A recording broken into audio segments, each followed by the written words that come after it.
Pi. I think the group and Franco. Oh, yeah, I don't know about the Franco here. I think it works. The Bloody Hunt can get a few, pick-offs here and there, but with the heavy spin, with a lot of the CC that Alter Ego have, it's very tough. You can expect a lot of damage, or a lot of pressure or emphasis being put in the hands of Kadera, though, because everyone else didn't really have burst damage. So the only real combo is for the Franco to try and lock someone down for a Beatrix ultimate. That is something that we can see happen in this game if they really want to shut down Nino as well. But of course, having a Mathilda makes it a bit difficult, and Claude as well, one of the safer gold laners in the MPL right now. We'll have to see if the game plan for Geek will work out. Well, on that note, ladies and gentlemen, we are about to begin Game 2. Alter Ego match points. Can Geek Slate push this series to a Game 3? Ladies and gentlemen, this Heroes has been set. I want to see your opinions in the comments. But ladies and gentlemen, Land of Dawn, here we go for Game 2 between Geek Slate and Alter Ego. Alter Ego, they desperately need a win to somehow squeak and grab that final playoff spot. Meanwhile, Geek Slate, they also need a win to perhaps increase their odds to secure that upper bracket spot. Looking at some of the emblems right here, you see 3 Avarices in the hands of Alter Ego, so they are all about money making. But for now, Geek Slate, they're gonna send Beloyski around to try and do damage, try and pressure around. But you can see the Farsa roam from Udil. It's just so annoying to deal with. Luke doesn't care. He keeps going aggressively here against Pi. He's level 2 though if he wants to win out on these trades. Using the Vengeance, but again, you said that about the upper brackets. You said that this is going to be a very big game for Geek Slate too, not just for Alter Ego, and especially after RRQ won earlier, 2-1. Now Geek Slate, even if they win 2-1, they will still be behind of RRQ. They needed a 2-0, but now they will need this win as they look for a fight. Oh, a boy here, interesting flicker. Alter Ego though will not commit on towards a boy just yet. Selly Boy will just clear the jungles here. Jana will try to contest, but it seems like a Selly Boy gets it.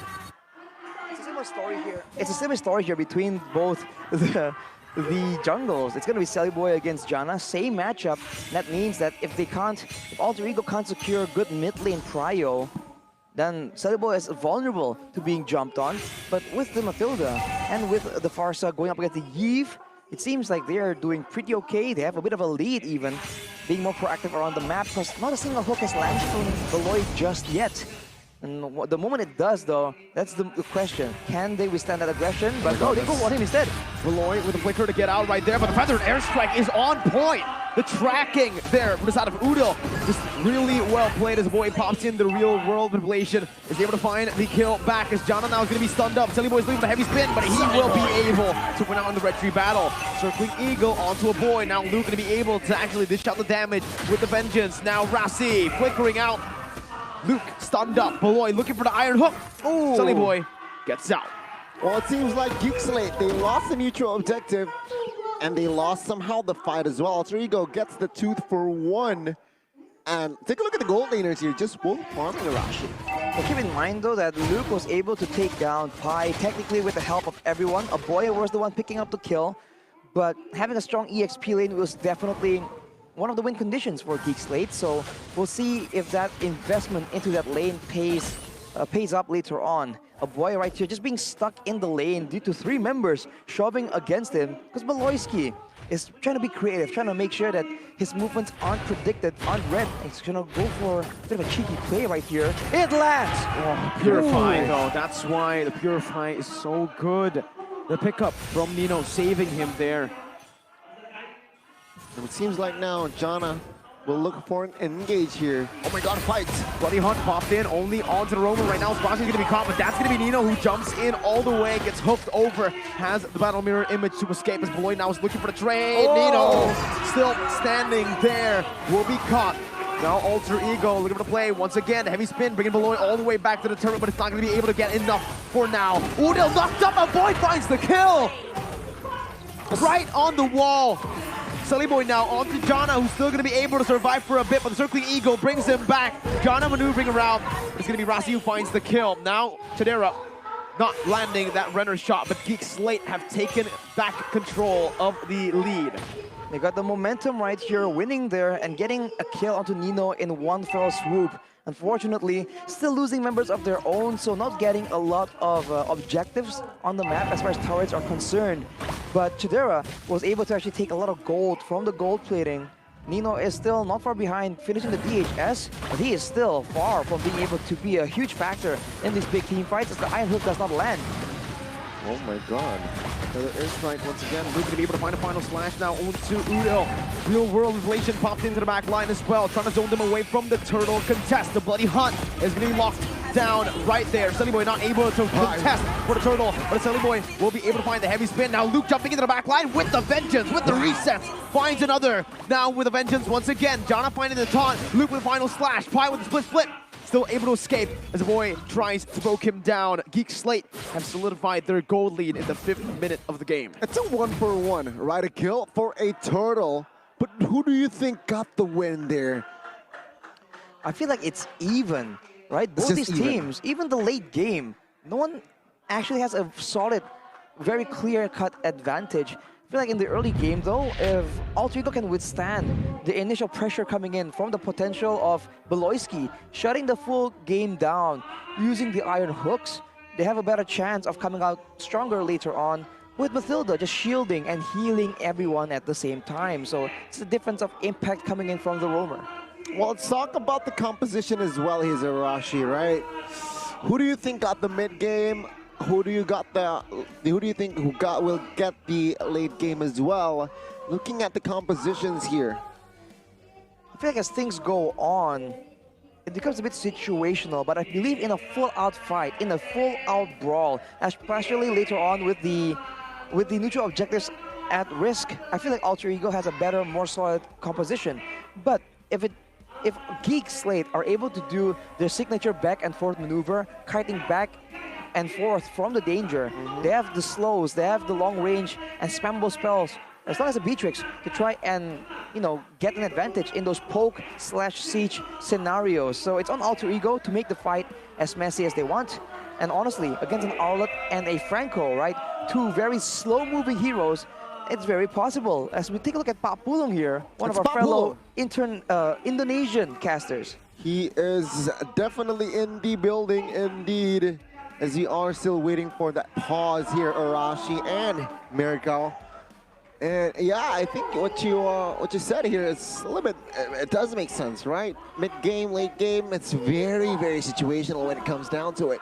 I feel like it's a bit of a shame that Geek Slate has not been able to quote-unquote outmaneuver the members of Alter Ego because, and maybe it's because of the Digi presence, it's because of the Mathilda, right? Providing extra bit of mobility. But usually Geek Slates are the one that can move in and out of fights or around fights as long as they want. I don't mean to be rude, Arashi, but I gotta stop you because the redeemable codes, they're here. 100 hero fragments. Arashi, I see you opening up your app here.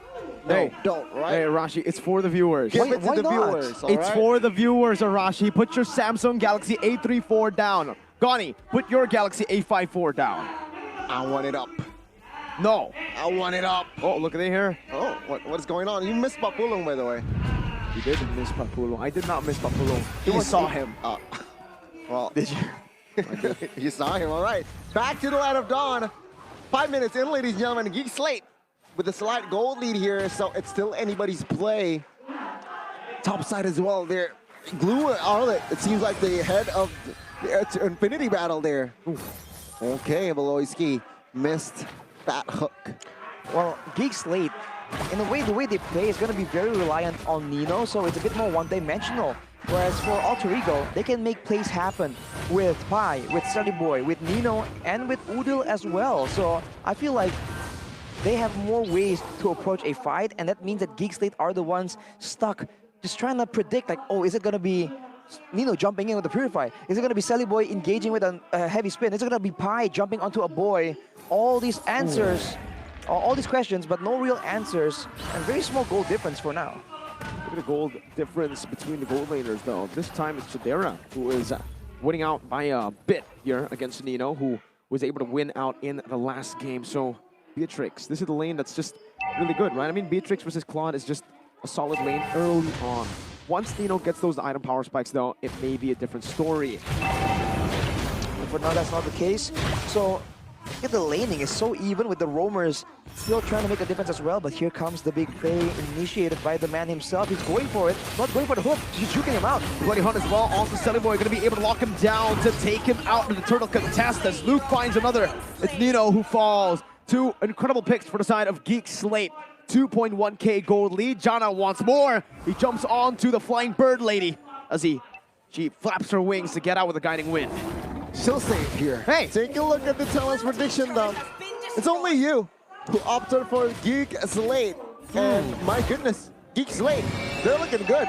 2,500 gold lead plus plus. First series, it was the Miracle Curse. Second series, it's the Miracle Bless. Mirror Bless. Mirror Bless. Ghana steals another purple buff there. Rossi throws away. Look at the Meter's passion even. It's personal right here for Jana. You saw that early there was some recalls going on, and now he's just showing off to SLATE-Boy yet again. With this position though, Geek Slate, you can see the adjustments coming in from below, and this man is just so insane.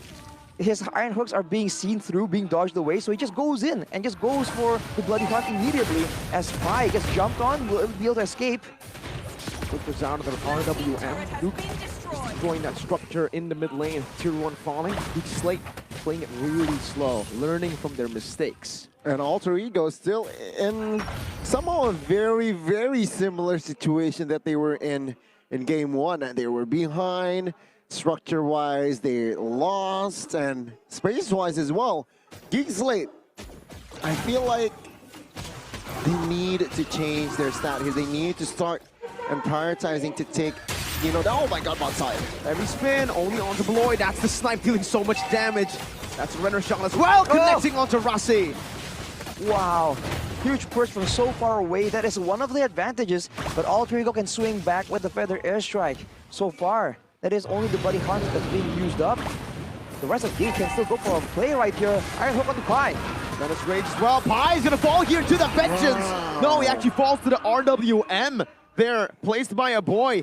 3-0-4 right now. 9 minutes in, Geek Slate with a perfectly timed pick off to go for the Lord for free.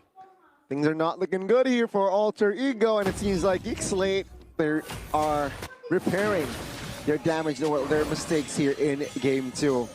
Literally no loopholes found here in this game. Jana will secure the Lord. Company with SLATE-Boy. Bloody Hunt locking him down. Luke with the final slash picks up the killing spree as Beloy gets chunked low, but it's only just the roamer. Rossi looking for a fight, but Chidera looks for a structure up top, and he finds the tier 2. 7k gold lead for Geek Slate right here. And like we mentioned, they still have a very good amount of siege potential. But Udil now has the Lightning Truncheon, so Geek Slate needs to be a bit more careful. They're not invulnerable. They are prone to just getting fully engaged on, depending on how the game goes right here. Alter Ego though are still going to try and catch up, so this early siege from Geek Slate will be very difficult for them to deal with. Wow, we might see a game 3, boys and girls, and it seems like with the Lord marching top side, Geek Slate, they're still maintaining pressure bot side though. They'll not be organized just yet in time. Geek Slate, will they look for the opening? Real world inflation popped in. Udil doing the same thing right there, but is going to lose out on the DPS department. SLATE-Boy in the midst of it all, still trying to be that frontliner, but is going to be poked down by a boy. As the mid lane base turret will be poked down as well, but in many waves. Now the second one comes in. SLATE-Boy forced to pop in the heavy spin, and this might just be it. The time for Geek Slate to siege. Chidera not around there though. Interestingly enough, not going to be able to use the render to actually pick the turret up. Interesting move by Chidera Arashi. Why did he do that? Just moves back to push the lane even faster, and now that might just pay off. But whoa, look at this! Wow! Beautiful final splash and the iron hook as well! The render shot not connecting, giving Pi a chance to flicker out. Now Nino with Wind Nature. This might be it for Nino. He needs to make a massive play as he jumps into the Blazing Duet right now, knowing there's no play Hunt. But he gets knocked up by Jana, forced to back off with BMI. SLATE-Boy poked down just a bit, but Geek Slate playing discipline once again, utilizing the Beatrix Renner to play it slow, siege it slow. Geek Slate, pressure that they're maintaining is so scary. Base turret number 2 now. Moving targets. Iron Hook not connecting right now, as that's going to be the snipe. Connecting onto Boy. Udo has used the feathered airstrike before leaving the bottom side wave to Pi and Boy. Still going to be able to clear it out, but Geek Slate looking like deja vu. 10,000 gold lead about to be built up by Geek Slate in the 11th minute of the game. We've seen Alter Ego catch up before, but that's when Nino still has gold to work around with. Right now, he is 3 levels below Kadera, 2 deaths down. And overall, the team is just a lot weaker than how Alter Ego were in game number 1. This is a much cleaner execution for Geek Slate. When they do get kills, they don't always treat it around. So Alter Ego, they have to try and make something happen. Like I mentioned, they do have more ways to initiate a fight, but so far, they're just not making it happen. The shotgun as well, the Wesker by Chidera. They knew Beloy was gonna get that hook. Now conceal play, Beloy's looking for it. That's the guiding win, but Beloy does have the flicker. He goes for the iron hook, and he finds it. Nobody hunts to follow it through. Nino pops it over to nature, but Beloy's gonna be able to finish him off with the help of Luke. Beloy is an absolute monster. Nino's Purify is just up now. And meanwhile, Jana up top, Free Lord solo. Things are not looking good as the Geeks. They're looking for a game 3. They might win here, right now with this Lord Booster Rashi. Right here? Alter Ego. Right now. Alter Ego. Can they defend? Against a 12k gold lead, it looks desperate. I don't think it's really possible considering looking at the items right here. There's a Divine Glaive for Udo, so he can still kind of clear, but against the high ground potential from Aboy, there's a chance that the real world manipulation will actually zone him away. And on the other side, the Blazing Duet will be countered completely by the Wind of Nature built by Chidera, and now they go for it. They land a hook again. The heavy spin is baited out, and that's going to be the RWM locking them down. For the airstrike, will be able to dish out damage, but Chidera on the back line is going to be able to free hit all the way. The Mirror's Bastion popped in, but the base is wide open. Geek Slate have done it. Game number 3 is next. Geek Slate, they strike back.